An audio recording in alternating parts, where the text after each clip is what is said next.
وہ جو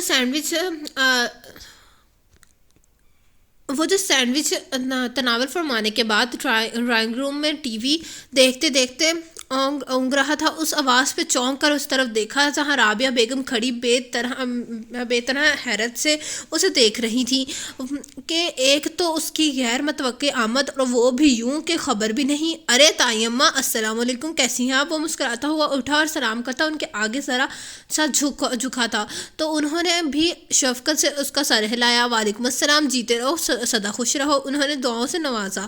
پھر بولے یہ تو بتاؤ کب آئے، کیسے آئے، اٹھایا کیوں نہیں مجھے؟ تمہاری ماں کو خبر ہے یا اس کو بھی نہیں پتا؟ ایک کے ایک ساتھ اتنے سوالوں پر وہ ہنس پڑا۔ ارے آرام سے سوال کرے طائی اماں، میں یہی ہوں، آج ہی کی فلائٹ سے واپس نہیں جا رہا۔ اس نے انہیں تھام کر صوفے پر بٹھایا اور خود بھی ساتھ بیٹھ گیا۔ شریر وہ اس کے کمر پر دھپ لگاتے خود بھی ہنس دے۔ میرا پروجیکٹ کا کام بس جلدی ختم ہو گیا تو وہ سبمٹ کروا کے جلدی آ گیا۔ گھر 1:30 بجے پہنچا تھا، آپ کی دی ہوئی چابی کام آ گئی میرے۔ پھر تو تھوڑی دیر بعد زائنہ آ گئی تو یونیورسٹی سے اس نے ہی پھر سینڈوچ بنا کر دیے۔ اس نے اب انہیں تفصیلاً بتایا۔ زائنہ اتنی جلدی کیسے آ گئی؟ وہ حیران ہوئی۔ معلوم نہیں، میں نے تو نہیں پوچھا، مجھے لگا اسی ٹائم آتی ہوگی۔ اس نے کندھے جھکا کر لا علمی کا اظہار کیا۔ نہیں، روز تو 5 بجے تک آتی تھی۔ خیر اب بتاؤ کیا بناؤں تمہارے لیے، کیا کھاؤ گے؟ انہوں نے پیار سے پوچھا۔ ابھی تو کچھ نہیں کھاؤں گا، مگر ڈنر میں آپ کا آج مٹر پلاؤ بنائیں گی، ساتھ مزید اور ساتھ رائتا اور کباب۔ اس نے اپنا من پسند کھانا بتایا تو رابعہ بیگم مسکرا دی۔ جانتی تھی اسے مٹر پلاؤ رائتا اور کباب کے ساتھ کتنا پسند ہے۔ میں تو ابھی کا پوچھ رہی تھی، رات کے کھانے میں تو بنانا ہی یہی تھا۔ ابھی تو کچھ بھی نہیں طائی اماں، 3 سینڈوچز کھا کر بیٹھا ہوں، بالکل گنجائش نہیں ہے ابھی۔ ایک تو تم آج کل کے بچے نا، بس اس ڈبل روٹی کے 2 پیس کھا کر تم لوگوں کے پیٹ بھر جاتے ہیں۔ لڑکیاں تم آج کل کے لڑکوں کو بھی پتلا دبلا نظر آنے کا جانے کیا خبر ہوا ہے۔ وہ ذرا ناراضگی جتا کر بولی تو بے ساختہ ہنس دیا۔ ارے طائی اماں، مجھے ایسا کوئی خبر نہیں، مجھے معلوم ہے کہ میں موٹا ہو کر بھی اتنا ہی پیارا اور ہینڈسم دکھوں گا جتنا اب دکھتا ہوں۔ وہ شرارت سے بولا۔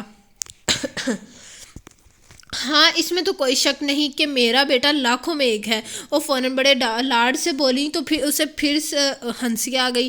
وہ یوں ہی بیٹھا طائی اماں سے باتیں کر رہا تھا جب عظمیٰ بیگم بھی آ گئی۔ ان کا رد عمل بھی کم و پیش رابعہ بیگم جیسا ہی تھا۔ ان کے انداز میں عدیان نے تھوڑی بے چینی محسوس کی تھی، جیسے اسے دیکھ کر وہ بے چین ہو گئی ہوں، مگر وہ جلدی ہی سے اس احساس کا اپنا وہم سمجھ کر ٹال گیا۔ کچھ ہی دیر میں ذیشان اور عاصم بھی اسکول کالج سے آ گئے تھے۔ عاصم 2nd ایئر جبکہ ذیشان میٹرک کا اسٹوڈنٹ تھا۔ عدیان کو دیکھ کر وہ دونوں ہی کھل اٹھے تھے۔ پھر سارا دن اسی کے سر ہوئے رہے۔ رات تک ناصر صاحب بھی آ گئے تھے۔ بھتیجے کو دیکھ کر وہ بھی خوش ہو گئے۔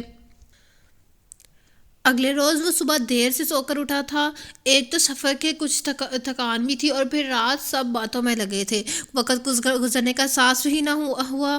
3 بجے رہے تھے جب وہ کمرے میں آیا۔ سوتے 3:30 پونے 4 ہو گئے تھے اور اب تقریباً 12:30 بجے جب وہ نہا کر بالوں کو ہاتھ سے جھٹکتے باہر آیا تو گھر پہ خاموشی کا راج تھا۔ یقیناً سب اپنے اپنے کام سے چلے گئے تھے، بس کچن سے ہلکی ہلکی باتوں کی آواز آ رہی تھی، جس کا مطلب تھا امی اور طائی اماں وہیں تھی۔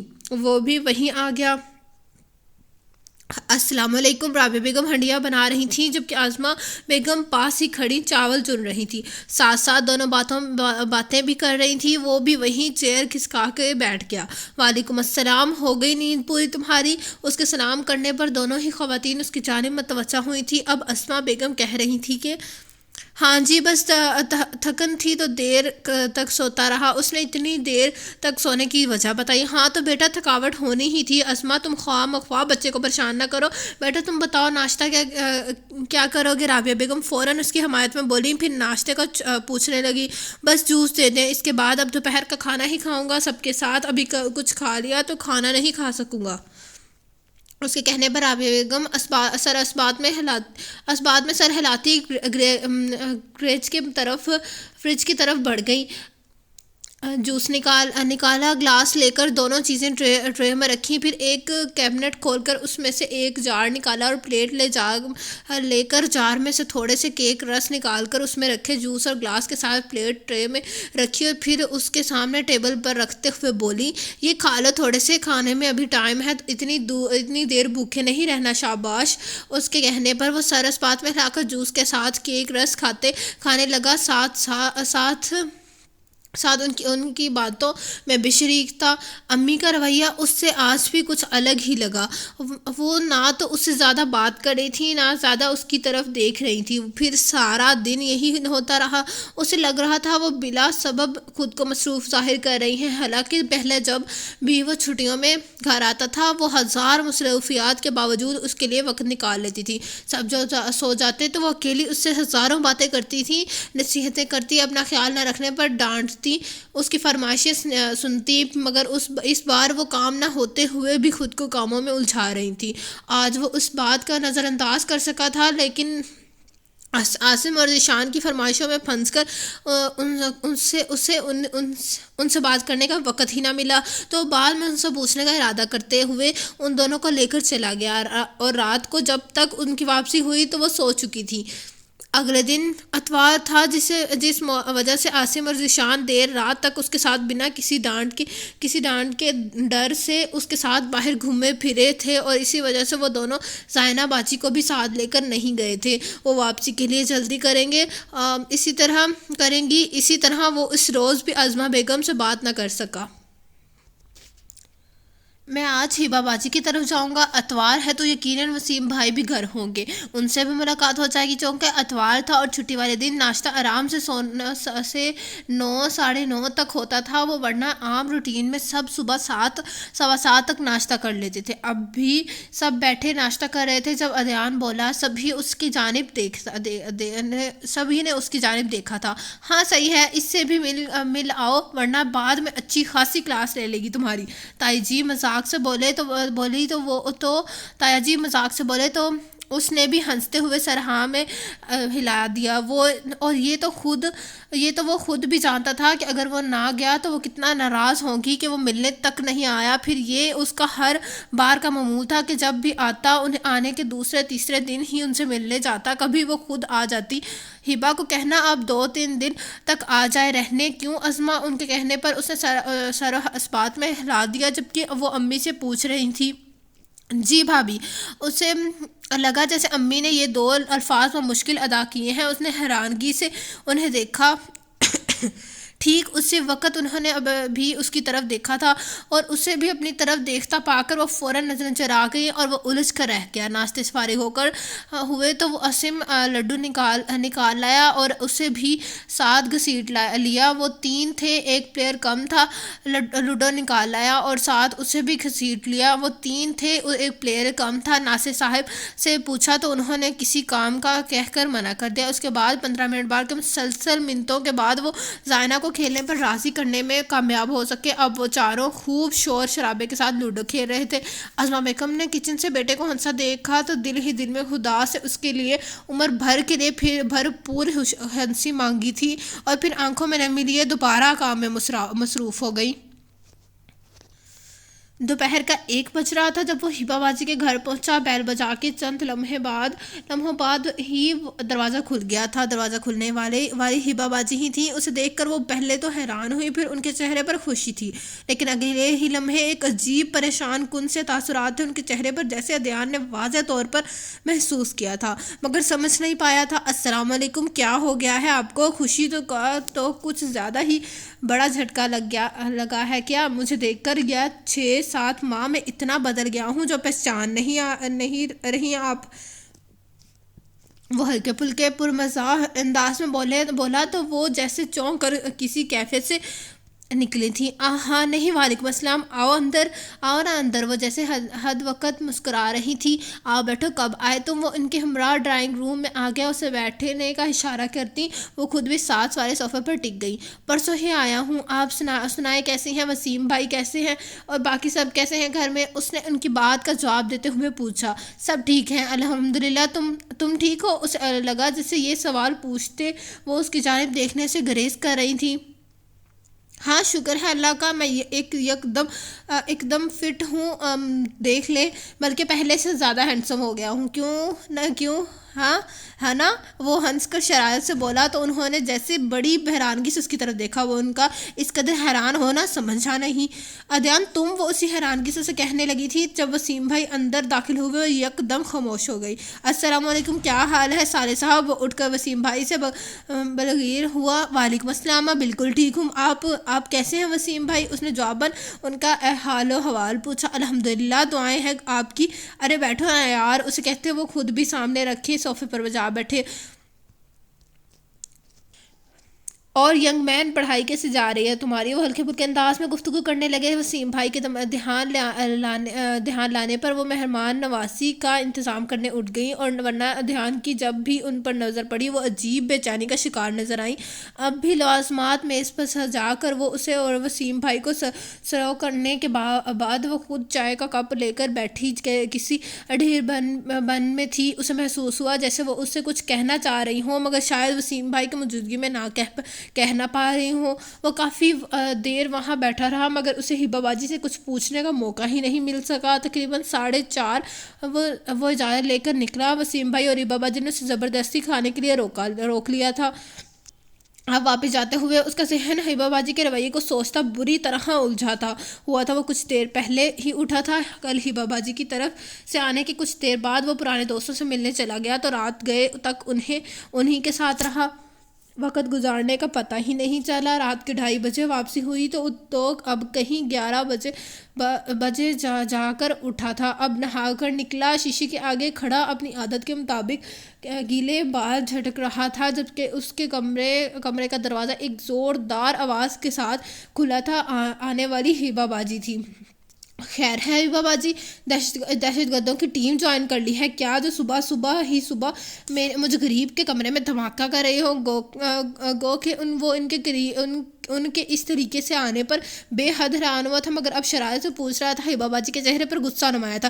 کیا ہے یہ سب ادیان؟ تمہارے لیے کیا اب کوئی اہمیت ہی نہیں ہے ان سب باتوں کی؟ وہ اس کے سامنے سوال کر رہی تھی جبکہ وہ ان کی بات کا مطلب ان کا غصہ سمجھ نہیں پا رہا تھا۔ کیا سب؟ کس بات کی اہمیت؟ کیا کہہ رہی ہیں آپ ہبہ باجی؟ کہیں وسیم بھائی کے ساتھ صبح لڑ کر تو نہیں آ رہی؟ اور شامت معصوم بھائی کی؟ وہ پھر مذاق کر گیا اور وہ جو غصے سے بے حال تھی اس کا بار بار مذاق ان کا مزید بھڑکا رہا تھا۔ تمہارے اس انداز کے نتیجے میں کیا سمجھوں ادیان کہ جو کچھ تم کہتے ہو وہ سب وقتی جذباتیات تو ہیں، تھی تمہاری ایک کم عمر لڑکے کے محض نادانی میں کہی گئی باتیں جن میں کوئی سچائی تھی ہی نہیں۔ ان کے لہجے میں دکھ بھی تھا اور غصہ بھی، تاہم اس بار ادیان کا شرارتی انداز فوراً چھو ہو گیا اور اب ہبہ باجی کی بات پہ اس کے ماتھے پر کئی بل پڑ گئے تھے۔ کیا مطلب ہے آپ کی اس بات کا؟ اس کے لہجے میں غصے کی آمیزش تھی۔ کیا مطلب بھی مجھے ہی سمجھانا پڑے گا؟ اتنے نادان ہو تم کہ سمجھ نہیں آ رہا کہ میری بات کا مطلب؟ ان کے لہجہ طنزیہ تھا۔ ظاہر ہے جب آپ سمجھائیں گی نہیں میری سمجھ میں نہیں آئے گا۔ آپ کی اس بات کا اس وقت کیا مطلب ہے؟ اس کی آواز پر بھی میں اب بھرپور غصہ تھا۔ حیرت کی بات ہے مسٹر ادیان سکندر کہ آپ کو اتنی سمپل سی بات سمجھ نہیں آ رہی کہ میں کچھ پوچھ رہی ہوں۔ خیر تم کہتے ہو تو واضح طور سے پوچھ لیتی ہوں تو مسٹر ادیان، آپ مجھے یہ بتانا پسند کریں گے کہ اتنے عرصے سے آپ جو یہ راگ لاپتے پھر رہے ہیں کہ آپ زائنہ سے محبت کرتے ہیں، صرف وہی آپ کی چاہت ہے، تو یہ سب باتیں کیا تھیں؟ کیونکہ مجھے تو اب ان باتوں میں سوائے وقتی جذباتیات اور ایک بچے کی بے وقوفانہ ضد کے اور کچھ نظر نہیں آتا۔ ان کے الفاظ طنزیہ سے پر تھے اور ادیان کی پیشانی کے بلوں میں اضافہ ہو گیا۔ کہنا کیا چاہتی ہیں آپ؟ میں کیا اتنا بھی بیوقوف اور پاگل دکھائی دیتا ہوں کہ آپ کو کہ اپنے جذبوں کی سچائی ہی جان نہ سکوں؟ یہ اتنا جاہل سمجھ رکھا ہے آپ نے مجھ کے کہ آپ یہاں کھڑی میرے پاک اور کھڑے جسموں پر شک کرتی رہیں گی اور میں کھڑا سنتا رہوں گا؟ یہ آپ ہیں ہبہ باجی تو اتنا لحاظ کر رہا ہوں، آپ کی جگہ کوئی اور ہوتا تو بہت بری طرح پیش آتا۔ اس کا اس واقعی بس نہیں چل رہا تھا وہ کیا کر دے، آخر وہ ایسی بات کہہ بھی کیسے سکتی تھی؟ کیا وہ انجان تھی کہ زائنہ کے لیے وہ کتنا دیوانہ تھا؟ پھر کیسے کہہ دی وہ ایسی بات؟ اس کی آنکھوں میں جیسے شعلے کی لپک تھی۔ اچھا، بہت بڑی بڑی باتیں کر رہے ہیں، جب کہ تمہیں دیکھ کر لگتا تو نہیں کہ میں ان میں ذرا بھی کوئی سچائی ہے۔ ان میں اگر ذرا بھی کوئی سچائی ہوتی تو آج تم اتنے خوش، اتنے فریش نہ دکھائی دے رہے ہوتے۔ بتاؤ نا مجھے کہ اگر تمہاری کہی بات سچی ہے تو یہ سب کیا ہے؟ ان کی آواز غصے کے باعث اونچی ہو گئی تھی۔ کیا سب کیا ہے؟ میرے فریش یا خوش ہونے سے اس بات کی سچائی کا کیا تعلق ہے؟ آپ کیا کہنا چاہتی ہیں؟ صاف صاف بتائیں، پہیلیاں کیوں بجوا رہی ہیں آپ؟ وہ بری طرح تپ گیا۔ بات ایسے کر رہے ہو جیسے ہر بات سے انجان ہو، کچھ جانتے ہی نہیں تم۔ وہ واقعی نہیں انجان ہے۔ ہبا باجی کی بات ابھی مکمل نہیں ہوئی جب اسما بیگم بولی۔ دونوں کے ایک ساتھ دروازے کی طرف دیکھا، نہ جانے وہ کب آ کھڑی ہوئی تھی۔ انہیں نہیں معلوم ابھی وہ اندر آ گئی۔ ان کی آواز میں دکھ تھا۔ کیا نہیں معلوم؟ کس بات سے انجان ہوں؟ کیا بول رہے ہیں آپ لوگ؟ اس کے اندر کس نہ جانے احساس نے سر اٹھایا جو خوشگوار تو ہرگز نہیں تھا۔ پر چچی آپ نے بتایا کیوں نہیں؟ اتنی بڑی بات کیوں چھپا رکھی ہے آپ نے؟ وہ حیرانگی سے پوچھ رہی تھی، جبکہ وہ ناسمجھی سے کبھی اسما بیگم کو دیکھتا، کبھی ہبا باجی کو۔ اسے شدت سے کسی گڑبڑ کا احساس ہوا تھا۔ کیسے بتاتی ہبا؟ مجھے ڈر تھا یہ کوئی طوفان نہ کھڑا کر دے۔ گھر میں بھائی صاحب زبان دے چکے تھے، ان کی عزت کا سوال تھا، اور پھر یہ جو کچھ ہو رہا ہے ان میں غلطی سراسر اس کی اپنی ہے۔ جب 2 سال پہلے یہ جا رہا تھا، میں نے کہا تھا اس سے کہ میں بھائی صاحب اور بھابھی سے بات کرتی ہوں، مگر اس نے روک دیا تھا مجھے۔ تو اب سب ہو جانے کے بعد کس منہ سے بھائی صاحب اور بھابھی سے بات کرتی؟ وہ کیا کہتے کہ اب تک کیوں چپ رہی ہو؟ اور ہبا سچ پوچھوں تو میری ہمت ہی نہیں ہوئی کہ اسے کچھ بتاؤں۔ اس کی آنکھوں میں نمی اتر آئی۔ ہبا باجی نے کچھ کہنے کے لیے منہ کھولا، مگر پھر شاید ارادہ بدل کر رخ اس کی طرف کیا۔ مجھے لگا تمہیں آئے 3-4 دن ہو گئے تو تم جان ہی گئے ہوگے، بلکہ کل جب تک تم آئے تو میں یہی سمجھ رہی کہ تم اس بارے سے جلدی آ گئے ہو۔ پر جب تمہارا اتنا نارمل رویہ دیکھا، اتنا فریش، تو بس میں ان کو سمجھ نہ آ رہا تھا وہ کس طرح اسے بتائے۔ اب تک وہ اس سے ہر بات سے بے خبر سمجھ کے بے نکت سنا رہی تھی، مگر اب بتانے کو الفاظ ہی نہیں مل رہے تھے۔ آپ لوگ کیوں مجھے الجھا رہے ہیں؟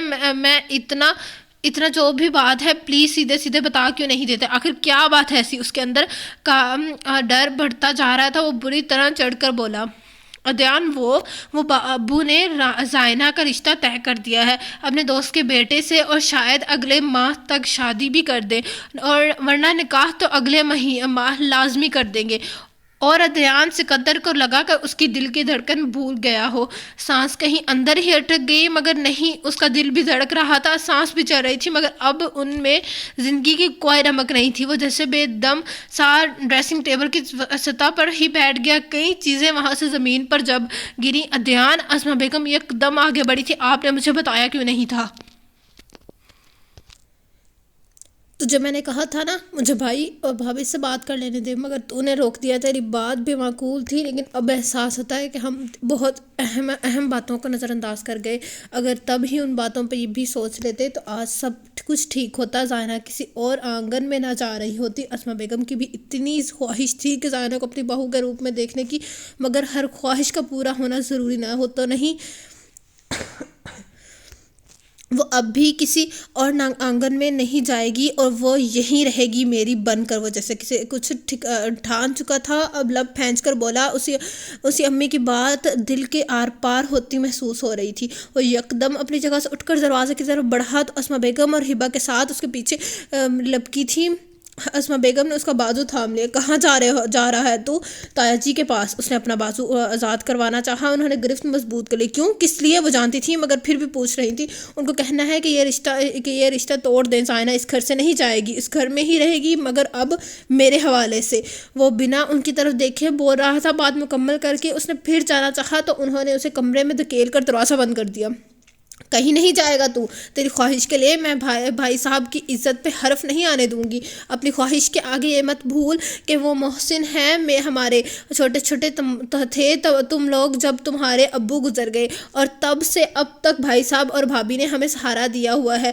تم دونوں کو اپنے بچوں سے بڑھ کر لاڈ پیار دیا ہے اور کبھی جتایا تک نہیں، تو کیا اب تو یہ صلہ دے گا ان کی نیکی کا کہ ان کے دوست کے آگے ان کی ناک کٹوائے گا، جبکہ تو اچھی طرح جانتا ہے کہ ان کے لیے زبان کا پاس رکھنا کس قدر اہم ہے۔ خوش کرادیان بھائی صاحب اگر تیری ضد مان بھی گئے تو اپنے دوست کے آگے جھک جائیں گے، ٹوٹ جائیں گے۔ وہ ادیان کچھ تو خیال کر، اسے کہتے کہتے رو پڑی تھی۔ ہبا کی آنکھوں میں بھی آنسو تھے، وہ جانتی تھی کہ کیا حال ہو رہا ہوگا اسی وقت۔ اس کا کتنا چاہتا تھا وہ زائنہ کو، وہ جانتی تھی، پاگل ہی تو تھا اس لیے، جبکہ ادیان کی حالت ایسی تھی جیسے کوئی پل میں اس کا سب کچھ چھین کر لے گیا ہو، اس کی زندگی، اس کا سکون، اس کی ہنسی، سب کچھ۔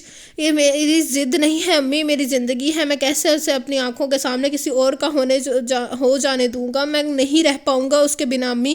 آپ تو جانتی ہیں نا کہ آپ میں کس قدر محبت کرتا ہوں اس سے، میں کیسے اپنی چاہت سے دستبردار ہو سکتا ہوں؟ کیسے امی پلیز کچھ کرے نا۔ وہ ان کی آغوش میں چھپا رو رہا تھا، اپنے اتنے بہادر کو بیٹے کو یوں روتے دیکھ کر ان کا دل جیسے پھٹنے کو تھا۔ وہ پہلی بار اسے اس طرح روتے دیکھ رہی تھی، اور نقصان بھی تو کچھ کم نہ تھا، جیسے وہ بچپن سے چاہتا آ رہا تھا۔ جوانی کی دہلیز پر قدم رکھتے ہی جس کی تمنا اس نے کی تھی، جس سے محبت کی اس کی زندگی بن گئی تھی، آج اسے معلوم ہو رہا ہے کہ وہ اسے کبھی مل ہی نہیں سکتی۔ اس کے سامنے اسے کسی اور کا بنا کر اسے سونپ دیا جائے گا، وہ کیسے نہ روتا، کیسے نہ تڑپتا۔ اب اس کے علاوہ تو اس کے بس میں کچھ بھی نہیں تھا۔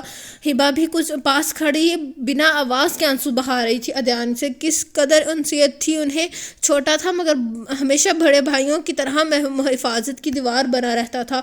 انہوں نے کبھی اس کو اپنے سگے بھائی سے کم نہ سمجھا تھا۔ جب انہیں پتہ لگا تھا کہ وہ زائنہ کے لیے کیا جذبات رکھتا ہے، اس روز وہ انہیں اور بھی عزیز ہو گیا تھا۔ آج وہ اس سے لڑنے آئی تھی کہ وہ کچھ کرتا کیوں نہیں ہے۔ وہ چاہتی تھی کہ زائنہ کا رشتہ وہاں سے ختم ہو کر ادیان سے ہی ہو، مگر چچی کی باتوں نے انہیں بھی گہرے دکھ کے پاتال میں لا پھینکا تھا۔ اب واقعی دیر ہو چکی تھی، اب کچھ نہیں ہو سکتا۔ انہیں افسوس ہو رہا تھا کچھ دیر پہلے ادیان کو کہی گئی اپنی ہر بات پہ کیا کچھ نہیں سنا دیا تھا۔ ان کو پچھتاوا ہونے لگا تھا۔ وہ اب بھی عظمہ بیگم کی گود میں منہ چھپائے سسک رہا تھا۔ ہبا آنکھوں میں نمی لیے کھڑا۔ ذوالفقار حیدر اور عائشہ بی بی کی 2 اولادیں تھیں، ناصر ذوالفقار، ان سے چھوٹے سکندر ذوالفقار، وہیں ان کے دونوں کا کل سرمایہ تھے جن پر وہ اپنا پیار دلار صرف کرتے تھے۔ وقت اپنی رفتار سے آگے بڑھتا رہا، دونوں بھائی جوان ہوئے، تعلیم مکمل ہوئی تو باری باری دونوں کی شادیاں ہو گئیں۔ پہلے گھر میں ذوالفقار صاحب کی چچا زاد بھائی کی بیٹی ربیہ ناصر صاحب کے ساتھ بیاہ کر اس گھر میں آئی۔ اچھی تربیت میں پلی بڑھی بڑی سوبر خاتون تھی۔ شادی کے 1.5 سال بعد ان کے آنگن میں ہبا آئی۔ ہبا کی پیدائش کے 3 سال بعد زائنہ اس کے گھر میں آنکھ کھولی۔ زائنہ 3 سال کی تھی جب ذوالفقار صاحب اور عائشہ بی بی نے اپنے چھوٹے بیٹے کے لیے عظمہ کو پسند کیا۔ عظمہ بھی وہ ذوالفقار صاحب کے 2 پار کے رشتے میں بہن جو بیوہ تھیں ان کی بیٹی تھی۔ دونوں بہویں ہی بہت ملنسار اور سگھڑ تھیں۔ گھر کا ماحول بڑا خوشگوار رہتا تھا۔ 1 سال بعد اسماء اور سکندر کو اللہ نے بیٹے کی نعمت سے نوازا۔ ناصر صاحب کی خواہش پہ اس کا نام ادیان رکھا۔ گھر کا پہلا بیٹا تھا، خوب ہی لاڈ نخرے اٹھائے جاتے۔ ہبا کے ساتھ ساتھ زائنہ بھی اس کے لاڈ اٹھاتی رہتی۔ ادیان 5 سال کا تھا جب ناصر صاحب اور رابعہ بیگم کو بھی اللہ نے بیٹا دیا۔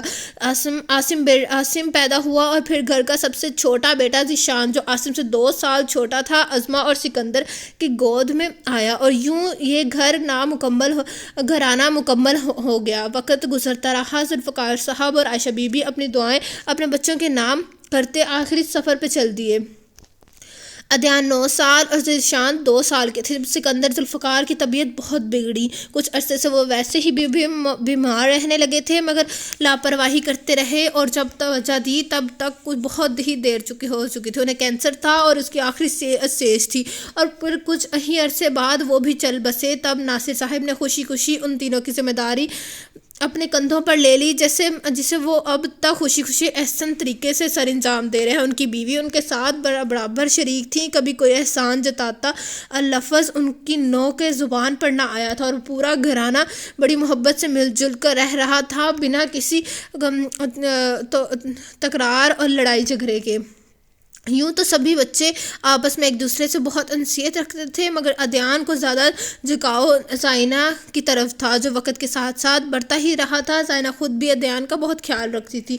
ہبہ چونکہ سب سے بڑی تھی تو سبھی اسے باجی کہتے تھے، مگر عدنان نے زائنہ کو کبھی باجی یا آپی کہہ کر نہیں پکارا تھا، جبکہ زائنہ کو اتنا ہی شوق تھا کہ وہ ہبہ کی طرح اسے بھی باجی کہے، اور یہ واحد بات تھی جس پر دونوں کی لڑائی ہو جاتی۔ زائنہ ڈانٹتی کہ وہ بڑی ہے، اسے باچی کہا جائے، جبکہ عدنان صاحب کہتے تھے کہ زائنہ اس کی دوست ہے اور وہ دوست کو باچی نہیں کہتے۔ زائنہ کے کہنے پر ناصر صاحب نے بھی ایک دو بار کہا کہ اگر وہ زائنہ کو باچی کہے وہ تب بھی اس کی دوست رہے گی، مگر عدنان بھی پھر بھی نہ مانا، تو ناصر صاحب بھی بچوں کی بات میں مزید نہ بولے، اور اس بات میں ان کی تکرار ہوتی ہی رہی، اور یہ تکرار اب تک جاری تھی۔ نہ زائنہ نے کبھی اسے کہنا چھوڑا، نہ اس نے کبھی یہ بات مانی۔ ہاں، گزرتے وقت کے ساتھ عدنان پہ یہ بات ضرور اشاع ہو گئی کہ زائنہ اس کی زندگی میں صرف ایک دوست کی حیثیت نہیں رکھتی، بلکہ اس کا مقام عدنان کے دل میں ایک دوست سے بہت بڑھ کر ہے۔ اس سے معلوم ہوا کہ وہ جو زائنہ کی اتنی پرواہ کرتا ہے، اس کے دور جانے سے اسے اس قدر ڈرتا ہے، یہ سب صرف دوستی نہیں ہے، وہ زائنہ سے محبت کرتا ہے، بے حد محبت۔ وہ اس وقت سیکنڈ ایئر میں تھی، جبکہ زائنہ کی بی ایس کا چھٹا سیمسٹر تھا۔ سیکنڈ ایئر میں تھا، اور جبکہ زائنہ کی بی ایس کا چھٹا سیمسٹر تھا۔ وہ روزانہ صبح کالج جاتے ہوئے زائنہ کو بھی اس کے کالج ڈراپ کرتا جاتا تھا، اور واپسی پہ وہ پوائنٹ سے گھر آتی تھی، کیونکہ وہ کالج سے سیدھا اکیڈمی چلا جاتا تھا، پھر وہاں سے 6:30 تک واپس آتا۔ اس روز بھی ایسا ہی ہوا کہ زائنہ کو اس کے کالج چھوڑ کر خود اپنے کالج آ گیا۔ 2:15 کے قریب وہ اپنی آخری کلاس لینے جا رہا تھا، جب گھر سے کال آنے لگی۔ سننے پر جو خبر ملی، اور وہ اس کے پیروں تلے سے زمین کھسکانے کے لیے کافی تھی۔ کالج سے نکل کر وہ کھڑی بس کا انتظار کر رہی تھی، جب پیچھے سے دھکا لگنے کے باعث وہ ایک دم سڑک پر گری تھی، اور فوراً اٹھ کر دوبارہ اسٹاپ کے ویٹنگ ایریا میں جانا چاہتی تھی کہ عین اسی وقت ایک تیز رفتار گاڑی سے اسے زوردار ٹکرا کر وہ دور جا گری۔ آس پاس موجود لوگ اسے فوراً ہسپتال لے گئے، اور اس کے موبائل سے فوراً اس کے گھر اطلاع کر دی گئی۔ وہ فوراً ہسپتال پہنچا تھا۔ تایا جی، تائی امی اور امی وہیں تھیں۔ تائی جی اور امی کا رو کر برا حال تھا، جبکہ تایا جی بھی پریشان سے وہاں ٹہل رہے تھے۔ وہ تیزی سے تایا جی کی طرف بڑھا، انہوں نے بتایا کہ ڈاکٹرز کہہ رہے ہیں چوٹیں بہت شدید نوعیت کی ہیں، وہ اپنی پوری کوشش کریں گے۔ اور عدنان سکندر کے پاؤں اس کا بوجھ سہارنے سے انکاری ہو گئی تھی۔ وہ گرنے کے سے انداز میں تایا جی کے سامنے زمین پر بیٹھ گیا، اور پھر اس کے بعد ڈاکٹر نے کہا کہ وہ ہسپتال کی فیس بھر دے۔ فیس دیکھ کر تایا جی پریشان ہو گئے۔ ہسپتال بہت مہنگا تھا، اور انہی دنوں تایا جی کو کاروبار میں شاید نقصان ہوا تھا، اور زائنہ کو ایسی حالت میں کسی دوسرے ہسپتال شفٹ کرنا خطرے سے خالی نہ تھا۔ تب وہ بنا کسی کو کچھ بتائے، بنا کسی سے کچھ پوچھے جا کر اپنی بائک، جو اس نے اپنی پاکٹ منی جمع کر کے اور کچھ عرصہ ٹیوشن پڑھا کر خریدی تھی، تایا جی نے اسے میٹرک فرسٹ ڈویژن میں پاس کرنے پر امی کے نہ کہنے کے باوجود اسے جو اتنا مہنگا موبائل لے کر دیا تھا وہ بیچ آیا تھا، اور پیسے لے کر تایا جی کے ہاتھ میں رکھ دیے تھے۔ اور جب ان کی سختی سے پوچھنے پر بتایا کہ یہ پیسے کہاں سے آئے ہیں، تو تایا جی سر تھام کر رہ گئے۔ وہ جانتے تھے کہ اسے اپنی یہ دونوں چیزوں کس قدر پسند تھی۔ تایا جی نے وہ پیسے لینے سے انکار کر دیا تھا۔ وہ تسلی دیتے رہے تھے کہ وہ انتظام کر لیں گے کسی نہ کسی طرح، مگر وہ زائنہ کے لیے ایک سیکنڈ کا بھی رسک نہیں لے سکتا تھا۔ اس نے تایا جی کو یہ کہہ کر وہ پیسے رکھنے کے لیے مجبور کر دیا کہ زائنہ کے ٹھیک ہونے کے بعد جیسے ہی ان کا کاروبار پہلے کی طرح چلنے لگے گا، وہ خود وہ خود ان سے نیا موبائل گفٹ لے گا۔ اس حادثے میں ہی عدنان پہ یہ بات آشکار ہوئی تھی کہ وہ زائنہ سے محبت کرتا ہے۔ اسے کچھ ہو جانے کا خیال ہی اس کی روح کھینچ لیتا تھا، اور پھر سب کی دعاؤں سے وہ بالکل ٹھیک ہو کر گھر آ گئی تھی۔ عدنان اس تمام عرصے میں اپنا آپ بھول کر اس کا خیال رکھتا، اس کی دوا اس کو کھانے میں کیا دینا ہے، کتنی دیر بعد دینا ہے، اسے سب سے زیادہ اس بات کا خیال رہتا تھا۔ اور پھر زائنہ جلدی ہی بالکل ٹھیک ہو گئی۔ اس نے اللہ کا اتنا شکر ادا کیا تھا۔ زائنہ کے ٹھیک ہوتے ہی اس نے اپنی پاکٹ منی چپکے سے اسے سوتے ہوئے اس پہ سے وار کر غریبوں میں بانٹ دی تھی، اور تب زائنہ کے ٹھیک ہونے پر اس نے اسے اپنے دل کی بات بتانے کا سوچا تھا، مگر بتاتے ہوئے جھجک رہا تھا۔ اسی وقت اس نے زائنہ کو یہ بات لکھ کر بتانے کا فیصلہ کیا۔ وہ اپنے دل کی ہر بات، ہر احساس لکھتا گیا، مگر برا ہوا کہ جب دینے کی باری آئی تو پیپر ہبا باجی کے ہاتھ لگ گیا، اور جب ہبا باجی نے وہ پڑھا تو بس عدنان صاحب سرخ چہرے لیے کبھی ادھر دیکھتے تو کبھی ادھر۔ صرف ایک ہبا باجی کے علاوہ کمرے کی ہر چیز کا عدنان صاحب نے پوسٹ مارٹم کر ڈالا۔ جب کافی دیر تک خاموشی چھائی رہی تو اسے ان کی طرف دیکھنا ہی پڑا، جو منہ کھولے اور تقریباً آنکھیں پھاڑے اسے دیکھ رہی تھی، اور اس کے بعد نہ ختم ہونے والے سوال و جواب، اور اس کے بعد شامت یہ آئی کہ وہ دونوں انہی سوال و جواب میں ایسے مگن ہوئے کہ اس پیپر کو سرے سے ہی فراموش کر بیٹھے، اور وہ عدنان صاحب کا پہلا لو لیٹر جن کے لیے لکھا تھا ان کو تو کیا ہی ملنا تھا۔ اب ہبا باجی کے بعد ان دونوں کو کھانے کے لیے بلانے آئی اسما بیگم کے ہاتھ لگ چکا تھا، اور جب تک دونوں کو کسی اور کی کمرے میں موجودگی کا احساس ہوتا بہت دیر ہو چکی تھی۔ پیپر اسما بیگم کے ہاتھ میں دیکھ عدنان کا اوپر کا سانس اوپر اور نیچے کا نیچے رہ گیا تھا۔ ہبا کی حالت بھی کچھ مختلف نہ تھی۔ امی تو پڑھ کر آنکھ بگولا ہی ہو گئی تھی، اور خوب ہی اس پر برسی تھی، اور وہ ڈرا بھی تھا، جھجکا بھی تھا۔ اچانک اتنا کچھ ہو جانے پر گھبرا بھی گیا تھا، مگر امی کی بے شمار نصیحتوں، ڈانٹوں اور ڈراموں کے نتیجے میں بھی اس کا ایک ہی جواب تھا کہ وہ زائنہ سے محبت کرتا ہے۔ اور اتنا تو اسما بیگم بھی جانتی تھیں کہ ان کا بیٹا بے شک کم عمر ہے، مگر اتنا نادان نہیں کہ وہ وقتی جذباتیت کے زیر اثر ایسی کوئی بات کرے یا ایسا قدم اٹھائے۔ وہ اپنی عمر سے زیادہ سمجھدار تھا۔ باپ کی موت نے اس وقت سے پہلے عمر سے بڑا کر دیا تھا۔ وہ لاکھ شرارتیں کرتا تھا، مگر اپنی حدود کا اسے اچھی طرح اندازہ تھا۔ ایسے میں اسما بیگم اس کا بہت زیادہ کچھ کہہ ہی نہیں پائی تھیں، مگر وقت کے ساتھ ساتھ انہوں نے اس کی محبت کی گہرائی بہت اچھے سے جانچ لی تھی۔ وہ زائنہ کے علم میں آئے بنا ہر جگہ ہر گھڑی اس کی ڈھال بن رہا تھا۔ اس کی ذرا سی تکلیف عدنان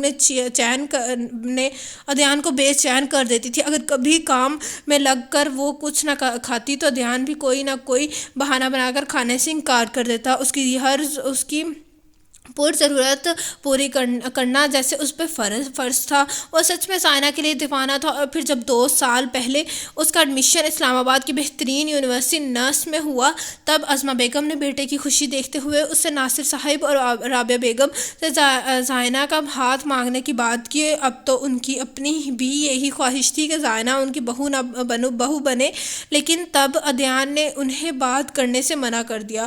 اسما بیگم اس کے انکار پر حیران ہوئی، مگر پھر اس نے ان کا انکار کی وجہ تفصیلاً بتائی۔ وہ چاہتا تھا کہ پہلے وہ اپنے پیروں پر کھڑا ہو جائے، کمانے لگے، ماں اور بھائی کی ذمہ داری خود اٹھانے لگے، تب وہ زائنہ کو اس کے لیے مانگے۔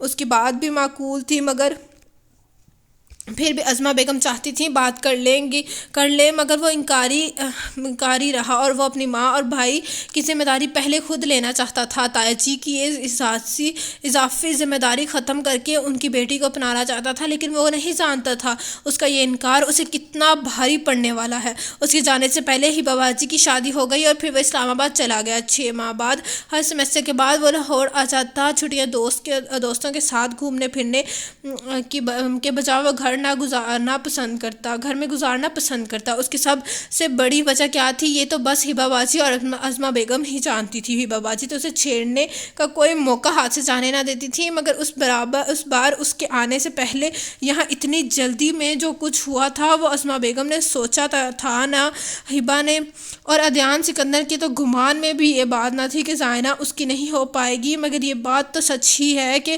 تب تقدیر ہمارے گمان سے پرے ہماری سوچوں سے بہت آگے کے فیصلے کرتی ہے، اور ہمارے پاس اس میں تبدیلی تو دور ترمیم کی بھی گنجائش نہیں ہوتی۔ ہم ہنسیں، روئیں، چیخیں یا چلائیں، مگر چلنا تب بھی اسی راہ پر پڑتا ہے جس پر تقدیر بھی ہمیں لا پھینکے، چاہے وہ راہ پھولوں کی ہو، چاہے کانٹوں سے بھری ہو، چاہے اس کی خوشی سے چلیں، چاہے رو کر، لیکن چلنا اسی پہ ہے، ہر حال میں، ہر صورت۔ اسے چھٹیوں کے بعد واپس گئے 3-4 ماہ ہوئے تھے کہ جب ناصر صاحب کے ایک پرانے دوست محمود عباس 20 سال بعد وطن واپس لوٹے تھے۔ ماضی میں دونوں کی دوستی بہت گہری تھی، رابطہ اس عرصے میں کھو کر ختم نہ ہوا تھا، لیکن اپنی زندگیوں میں مصروف ہو کر نہ ہونے کے برابر رہ گیا تھا۔ سالوں میں 1 یا 2 مرتبہ بات ہو جاتی تھی، لیکن اب جو وہ واپس آئے تو روزانہ ہی محفل جمتی۔ پرانے اور بھی دوست جو رابطے میں تھے جو روز اکٹھے ہوتے۔ پھر ایک روز ناصر صاحب نے انہیں اپنے گھر آنے کی دعوت دی۔ رابعہ بیگم اور اسماء بیگم دونوں ہی جانتی تھیں انہیں زائنہ کو اسی روز انہوں نے دیکھا تھا، مگر بات 3-4 روز بعد ناصر صاحب سے کی اور ناصر صاحب نے فوراً ہاں کر دی۔ آخر کو ان کی جگری دوست تھے، انہیں پورا اعتبار تھا ان پر، اور ارسل سے بھی وہ 1-2 بار مل چکے تھے۔ اچھا سلجھا ہوا لڑکا تھا، اور گھر آ کر انہوں نے اپنا فیصلہ بتا دیا۔ وہ کوئی سخت گیر باپ نہ تھے، لیکن اگر کسی بات میں اڑ جاتے تو کوئی دلیل انہیں اپنی کہی بات سے ہٹا نہیں سکتی تھی، اور اگر کسی کو زبان دے دیتے، کوئی وعدہ کر لیتے، تو پھر وہ بات ان کے لیے زندگی موت سے کم نہ ہوتی۔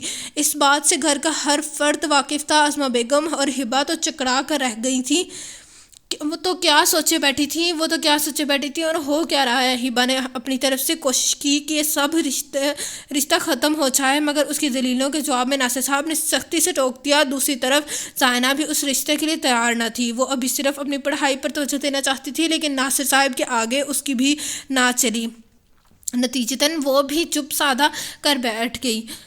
عدنان کو فی الحال بتانے سے انہوں نے سختی سے منع کیا تھا۔ ان کا خیال تھا کہ اسے معلوم ہوا تو وہ کہیں چھٹیاں لے کر آ ہی نہ جائے۔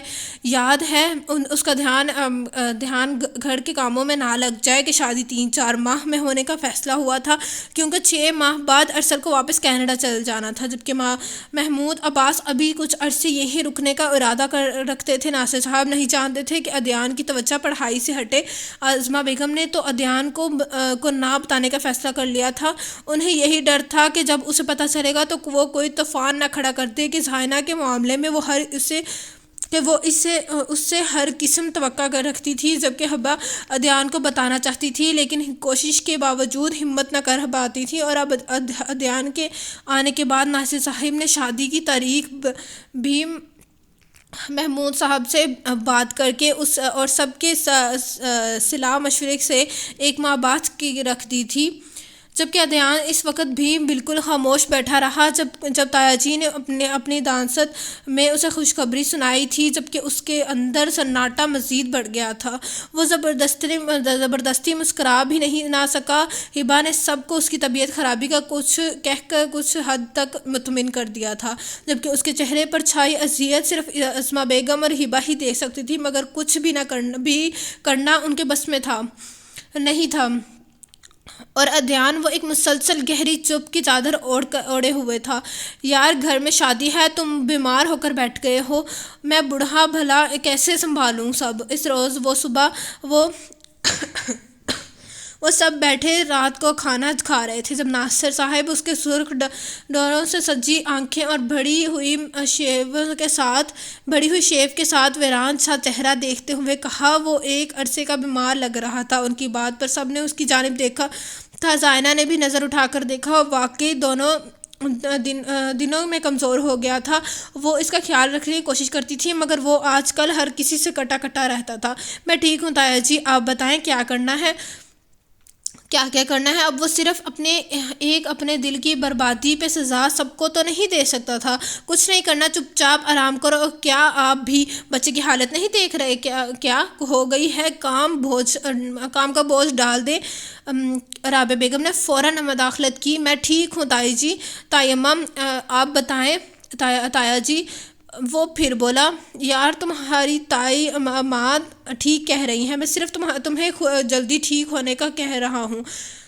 جلدی سے ٹھیک ہو جاؤ، پھر سب کام تمہارے ذمہ۔ تایا جی کی بات پر وہ محض سر ہلا کر رہ گیا اور یوں ہی جو نظر سامنے اٹھی اس کا دل جیسے رکنے کی در پر ہو گیا۔ زائنہ اسی کو دیکھ رہی تھی، اس کا کمزور چہرہ دیکھ رہی تھی، جبکہ عدنان ایک نظر کے بعد اگلی ڈالے بغیر وہاں سے اٹھ گیا تھا۔ میں آرام کروں گا، گڈ نائٹ۔ اسے لگا کہ اگر مزید وہ وہاں بیٹھا تو زائنہ ضرور اس کی آنکھوں سے اس کے دل کا بھید پھا لیتی۔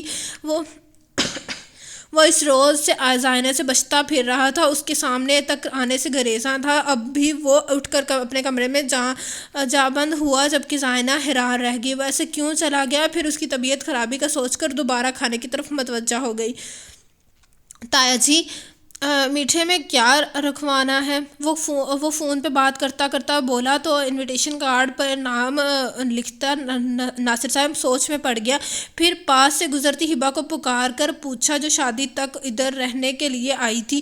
ہبا نے اس کو دیکھا جو جواب کے انتظار میں چپ چاپ کھڑا فون کو گھور رہا تھا۔ وہ جانتی تھی کہ وہ ان کی نظریں چرا کر اپنی آنکھوں میں اتری ویرانی چھپانا چاہتا ہے، مگر وہ شاید یہ بھول گیا تھا کہ وہ نظریں جھکا کر اپنی آنکھوں میں ڈولتے تاثرات تو چھپا سکتا ہے، لیکن اپنے چہرے پہ لکھی کرب کی تحریر نہیں چھپا سکتا، کم از کم ہبا اور اسما بیگم سے تو بالکل نہیں۔ پتہ نہیں ابو، آپ کو جو بھی بہتر لگے ہو۔ وہ مشکل اپنی رندھی آواز پر قابو پاتی وہاں سے ہٹ گئی تھی، جبکہ عدنان کی گرفت فون پر سخت ہو گئی تھی۔ اچھا عدنان، ان کو کہو میٹھے میں ان کے پاس سب سے بیسٹ ہے، وہی کر لیں۔ اگلے ہی پل تایا جی بولے تو اس نے وہی آرڈر کر کے کال منقطع کر دی۔ وہ تایا جی کے ساتھ مسلسل ہر کام میں شریک تھا، مگر اس کا دل روز ایک نئی اذیت سے دوچار ہوتا۔ کبھی تائیمہ بازار سے چوڑیاں لا کر اس کی کلائی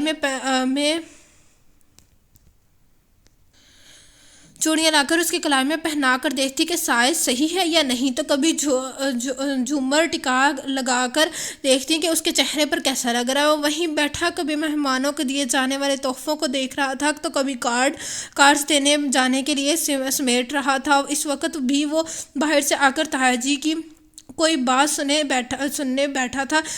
تائی ماں ہبا باجی اور امی کو کچھ بتا رہی تھی اور عاصم شان بیٹھے ٹی وی دیکھ رہے تھے۔ وہ اپنے کمرے سے بولتی ہوئی نکلی، امی یہ دیکھ لیں، پھر وہ میں چینج کر لوں، بہت الجھن ہو رہی ہے۔ وہ یہ بھاری جوڑا پہنے سخت بیزاریت کا شکار تھی۔ اس کی آواز پہ عدنان نے بلا ارادہ کی اس کی طرف دیکھا، اس طرح بے اختیار ہوا کہ وہ اپنی تمام تر قوت جمع کر کے بھی اس پر سے نظر نہ ہٹا پایا تھا۔ وہ شادی کے جوڑے میں تھی، میرون رنگ کا غرارہ جس پہ گولڈن رنگ کا بھاری کام تھا پہنے تائی ماں کے ساتھ کھڑی تھی، وہ جو اس کے غرارے کا تفصیلی جائزہ لیتے ہوئے کہہ رہی تھی، ہاں تو تم ڈھنگ سے کچھ بتا رہی ہو، خود نہ ساتھ بازار جا رہی ہو، اب خود لاؤں گی تو دیکھوں گی نہ کہ چیز صحیح آئی بھی ہے یا نہیں۔ ان کی ڈانٹ پر وہ منہ بسور کر چپ ہو گئی۔ شادی میں صرف ایک ہفتہ باقی تھا۔ ایک دلہن کا جوڑا، کنگن، چوڑیاں، ہار سنگار سب اور کسی اور کے لیے ہیں۔ عدنان، تم اسے دیکھنے کا حق نہیں رکھتے، تم نے خود ہی اپنی بے وقوفی سے اسے کھو دیا ہے ہمیشہ کے لیے۔ وہ اب کسی اور کی امانت ہے اور اب تمہیں کبھی نہیں ملے گی۔ عدنان، وہ اب تمہاری کبھی نہیں ہوگی۔ تم اب پوری زندگی اس کے بنا گزارو گے۔ اس کے دل و دماغ میں جکڑ چل رہے تھے، اس کا پورا وجود آنکھوں کی زوں میں تھا۔ اس نے فوراً نظریں اس پر سے ہٹا لی تھی۔ تایا جی اسے کچھ کہہ کر باہر نکل گئے تھے۔ وہ سن نہیں پایا تھا کہ انہوں نے کیا کہا ہے۔ تائی ماں بھی زائنہ کو لیے کمرے میں چلی گئی تھی۔ تبھی اسما بیگم کی نظر اس پر پڑی۔ اس کا چہرہ انتہائی سرخ ہو رہا تھا۔ وہ تیزی سے اس کے پاس آئی تھی۔ ہبا بھی جلدی سے اس کے جگہ سے اٹھی۔ عدنان کیا ہوا ہے تمہیں عدنان؟ انہوں نے زور سے اس کا بازو جھنجھوڑا تو اس نے ان کی طرف دیکھا۔ آنکھوں میں اجنبیت چھائی ہوئی تھی۔ وہ دونوں ہی گھبرا گئی۔ عدنان ان کے اب کے ہبا نے اس کا کندھا ہلایا۔ اس نے ایک نظر انہیں دیکھا اور پھر جھٹکے سے اٹھا اور اپنے کمرے میں گھس گیا۔ وہ دونوں بھی اس کے پیچھے گئی۔ عدنان تو ٹھیک تو ہے نا؟ وہ بیڈ سے ٹیک لگائے زمین پر بیٹھا تھا۔ اسما بیگم نے اس کا سر اونچا کیا تو دنگ رہ گئی۔ اس کی آنکھوں میں آنسو کا ایک سیلاب تھا۔ عدنان وہ پریشان سی اس کے سامنے بیٹھ گئی اور اگلے ہی لمحے ان کی گود میں سر رکھے بلک اٹھا، کیسے امی میں نہیں رہ سکتا اس کے بغیر، اس کی زندگی میں کسی اور کا تصور بھی کرتا ہوں تو دل ڈوبنے لگتا ہے، کیسے اسے کسی اور کا ہونے دوں؟ زائنہ تو صرف عدنان کی ہے نا، وہ کیسے کسی اور کی ہو سکتی ہے؟ امی مجھ میں حوصلہ نہیں ہے اسے کھونے کا، میں مر جاؤں گا امی، میں مر جاؤں گا۔ بلک رہا تھا اور وہ دونوں بے بسی سے بالکل بلکتا دیکھ رہی تھی۔ وہ چاہ کر بھی اس کے لیے کچھ نہیں کر سکتی تھی۔ وہ کتنی دیر تک ان کے سامنے بلکتا رہا، اسے کوئی تسلی تک نہ دے پائی، اور پھر وہ بنا کچھ کہے اٹھا اور گھر سے نکل گیا۔ وہ دونوں پیچھے آوازیں ہی دیتی رہ گئی۔ اس کے بعد وہ رات گھر لوٹا تھا۔ ہاتھوں میں مہندی رچے گی، اپٹن لگے گا، ہلدی لگے گی، آنکھوں میں گجرا شرمائے، بالوں میں گجرا لہرائے، کھنکیں گی گڑیا رانی کے چوڑی والے ہاتھ، آج گھر میں مہندی کی تقریب تھی۔ پورا گھر مہمانوں سے کچا کھچ بھرا ہوا تھا۔ فل والیوم میں باہر گانے بج رہے تھے۔ وہ اپنے کمرے میں موجود اپنے اندر اترتی ویرانی سے لڑ رہا تھا۔ مہندی کی رسم شروع ہوئے بھی 1 گھنٹہ گزر چکا تھا، مگر وہ یوں ہی اپنے بستر پر لیٹا سر کو دونوں ہاتھوں کے انگوٹھوں سے مسل رہا تھا۔ ان گانوں کی آوازیں اس کے سر میں ہتھوڑیوں کی مانند ضربیں لگا رہی تھیں۔ بس آدھا گھنٹہ پہلے تائی اماں آ کر اسے سفید شلوار قمیض دے گئی تھی، بلکہ اسے باتھ روم کی جانب زبردستی دھکیل کر کمرے سے باہر گئی تھی۔ اسے مجبوراً وہ پہننی پڑی تھی، لیکن اس کے بعد بھی وہ باہر نہیں گیا تھا۔ کوئی نہ کوئی آ کر کتنی ہی بار اسے باہر بلا چکا تھا، مگر وہ ٹس سے مس نہ ہوا۔ دروازے پر دستک ہو رہی تھی، مگر وہ جیسے ہر چیز سے بے خبر چت لیٹا کمرے کی چھت کو گھور رہا تھا۔ عدنان تایا جی نے آواز دینے کے ساتھ اسے ہلایا تو وہ چونک کر اٹھا تھا۔ کیا بات ہے بیٹا، میں کب سے دستک دے رہا ہوں؟ وہ دروازے کی طرف اشارہ کر کے بولے۔ سوری تایا جی، مجھے آواز نہیں ہے، وہ دھیرے سے بولے۔ ہاں، یہ گاجے باجوں کا شور بھی تو اتنا ہے کہ کان پڑی آواز بھی نہ سنائی دے، تایا جی نے کہا، جبکہ وہ جانتا تھا کہ والیوم اتنا بھی نہیں ہے جو اسے دروازے پر ہوتی دستک سنائی نہ دیتی۔ ہاں، میں پوچھنے آیا تھا کہ رسم شروع ہوئے اتنی دیر ہو چکی ہے، تم کمرہ بند کیے بیٹھے ہو؟ چلو بھائی باہر، گھر میں شادی ہے اور گھر کا بڑا بیٹا ہی غائب ہے۔ ان کے کہنے پر اسے شرمندگی بھی ہوئی، پر اپنے دل کا کیا کرتا؟ وہ بس اس وقت کہیں بھاگ جانا چاہتا ہے، کہیں دور، بہت دور۔ بس تایا جی آ ہی رہا تھا، سر میں تھوڑا درد ہونے لگا تھا تو لیٹ گیا۔ اب اس کے علاوہ اس کے پاس ان سے کہنے کو کچھ نہیں تھا۔ چلو اگر اب ٹھیک ہو تو آ جاؤ۔ ان کے کہنے پر وہ سر ہلاتے ان کے ساتھ ہی باہر آ گیا۔ رسم کے لیے سارا انتظام بڑے سے لانچ میں کیا گیا تھا، جبکہ مردوں کا انتظام الگ سے باہر تھا۔ وہ تایا جی کے ساتھ باہر ہی جا رہا تھا کہ تائی ماں نے اسے آواز دے دی۔ اسے مجبوراً رکنا پڑا، ورنہ تو وہ اپنی نظر کو بھی بھٹکنے نہ دے رہا تھا کہ کہیں اس کو دیکھتے ہی وہ پھر ضبط نہ ہار بیٹھے۔ مگر چل عدنان، تم بھی چل کر زائنہ کو مہندی تیل لگا دو، اب آئے ہو، ورنہ میں چاہتی تھی کہ ہبا کے بعد تم لگاؤ۔ چلو اب لگاؤ۔ اور چل کے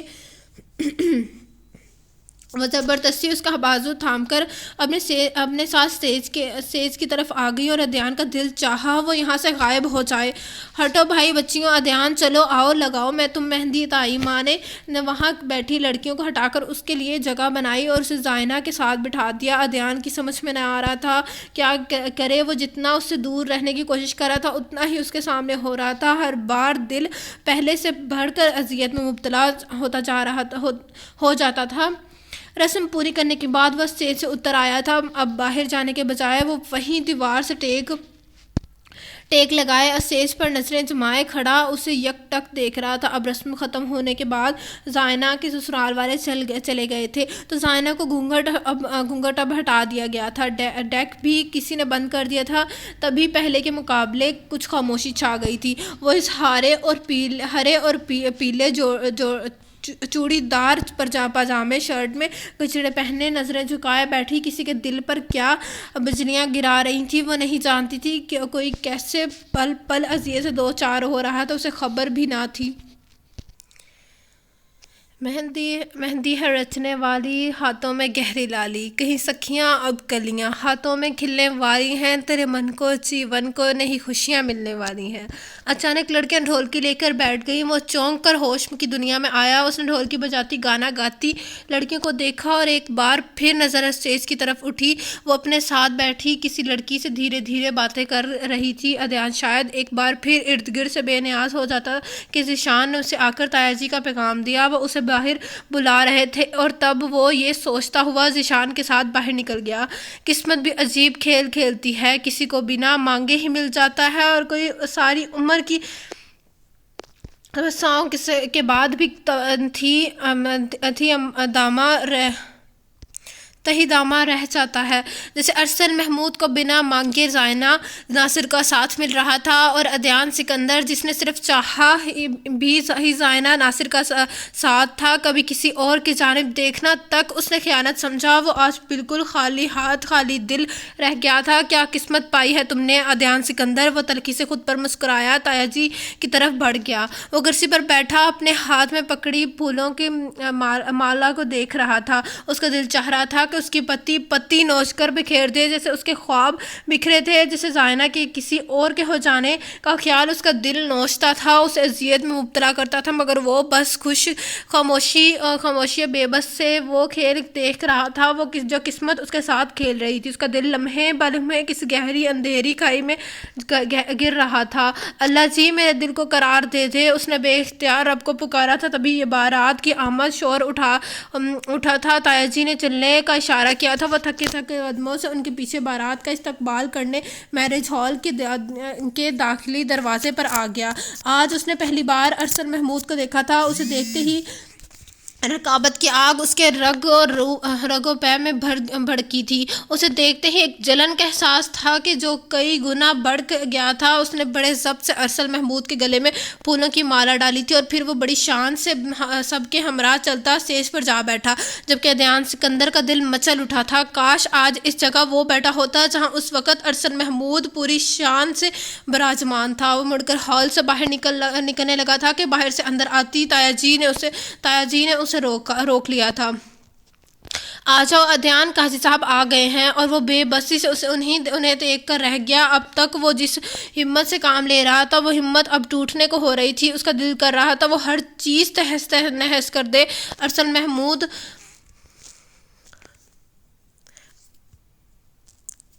محمود بابر آپ کو یہ نکاح زائنہ ناصر ولد ناصر ذوالفقار عوض 1,00,000 روپے سکہ رائج الوقت کے تحت قبول ہے۔ نکاح کے لیے سب اسٹیج کے آس پاس جمع تھے، مگر کچھ دیر پہلے والا شور اس وقت بالکل خاموشی میں تبدیل ہو چکا تھا۔ مولوی صاحب پوچھ رہے تھے۔ اس کی گرفت صوفے پر سخت ہو گئی۔ عین اسی وقت موبائل کی تیز آواز پر یکدم ہلچل ہوئی تھی، کیونکہ ارسل محمود جیب سے موبائل نکال کر کان سے لگاتے اٹھ سائیڈ پر جا کھڑا ہوا تھا۔ ہال میں موجود تقریباً ہر شخص کو یہ بات ناگوار گزری تھی کہ وہ کیسے اتنی اہم گھڑی کے دوران اتنے آرام سے اٹھ گیا تھا۔ اگر کال امپورٹنٹ تھی تب بھی 2 منٹ تو رک ہی سکتا تھا۔ ناصر صاحب کو بھی شاید یہ حرکت ناگوار گزری تھی، مگر انہوں نے اس کا اظہار کرنے سے احتراز ہی کیا تھا۔ ارسل واپس اپنی جگہ پر آ بیٹھا۔ اس وقت اس کے چہرے پر الگ ہی چمک تھی۔ محمود صاحب نے بہت بڑے غور سے اپنے سپوت کو دیکھا تھا۔ اس کے بیٹھتے ہی مولوی صاحب نے اپنے الفاظ دہرائے۔ ارسل محمود ولد محمود بابر، آپ کو یہ نکاح زائنہ ناصر ولد ناصر ذوالفقار عوض 1,00,000 روپے سکہ رائج الوقت کے تحت قبول ہے۔ اور عدنان سکندر کی سماعتیں ڈوبنے لگی تھیں۔ نہیں، اور پوری محفل کو سام سونگ گیا تھا۔ اس نے ایک جھٹکے سے سر اٹھا کر ارسل کو دیکھا۔ وہ بالکل بالکل مطمئن بیٹھا تھا، جبکہ ناصر صاحب ساکت رہ گئے تھے۔ محمود صاحب کے چہرے پہ چھائے تاثرات سمجھ سے باہر تھے۔ یہ کیا کہہ رہے ہو بیٹا؟ ناصر صاحب بھی سنبھل کر بولے، معذرت کے ساتھ انکل، مگر میں آپ کی بیٹی سے کبھی شادی کرنا ہی نہیں چاہتا تھا۔ اس نے اپنے سر سے گلا اتار کر ٹیبل پر رکھ دیا۔ یہ کیا کہہ رہے ہو تم؟ ناصر صاحب ایک دم اپنی جگہ سے کھڑے ہوئے تھے۔ ارسل اور محمود صاحب کھڑے ہو گئے، جبکہ عدنان حیرت سے ارسل کو دیکھ رہا تھا۔ کچھ نہیں کہہ رہا ناصر، ریلیکس۔ مولوی صاحب آپ بسم اللہ کریں۔